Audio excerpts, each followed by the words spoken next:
Hej, velkommen til. Vi skal have opstartet SketchUp for første gang. I klikker på SketchUp-ikonet her på jeres skrivebord. Så skal vi lige have den til at starte op. Når den er fuldt opstartet, så har vi her en velkomstskærm. Vi har Home. Learn er en, vi går i gang med senere. Recent Files, den vil I ikke have nogen af, da I ikke har haft nogen files åbne endnu. Heroppe, der er der de native templates, der følger med SketchUp. Vi kan klikke på det lille hjerte, så husker den, at vi bruger Architectural Millimeter. Den klikker I på. Når SketchUp nu er startet op, så vil I opleve, at min den ikke kommer til at ligne jeres 100%, da jeg allerede har de forskellige tools siddende de rigtige steder, men det retter vi op på nu.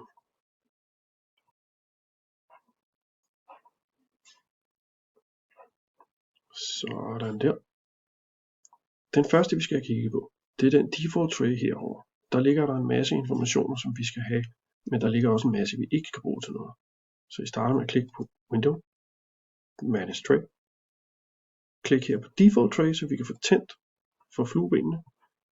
Er der nu nogen af dem her, udover Entity Info, Material, Style, Tag og Scene, der er tændt, så kan I fjerne fluebenet. Jeg vil dog sige, at den her nede, der hedder Instructor, når I tænder for den, så kan I se, at den kommer med en lille beskrivelse af, hvad de forskellige tools de gør, og hvordan de fungerer. Jeg slår den fra igen og klikker på Close. Så skal vi have de rigtige tools installeret, så vi går op i den, der hedder View, Toolbar. Herinde, der viser den alle de tools, som der er installeret i SketchUp, det er inklusive extensions. Men vi vælger Large Toolset. Solid Inspector kan jeg slå fra, det er en extension. I skal have den, der hedder Solid Tools nemlig. I skal have Standard, Style, Tag, Trimble Connect, View og Warehouse. Hvis denne her Large Toolset, den har svært ved at passe, så kan vi gå ind her, og så kan I slå Large Icon fra. Det vil give jer en større tegneflade, da ikonerne de bliver mindre. I kan se, at den er rykket rundt på dem alle sammen. Jeg har den på, for at nemmere at kunne illustrere, hvad det er, jeg trykker på. Så jeg klikker her på Close.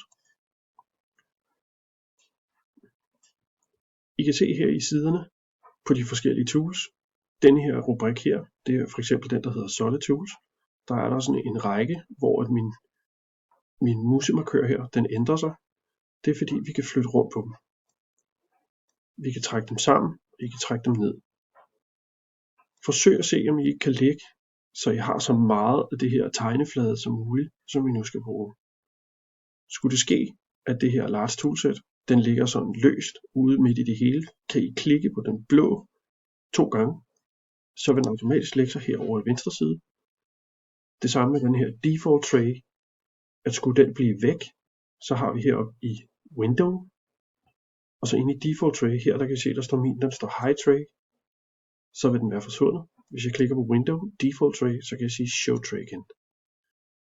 Den kan man også gøre bredere ved, at man holder her på kanten, og så trækker frem og tilbage. Jeg vil anbefale, at I har så stor en tegneflade som muligt. Det giver et bedre overskud. Det var det.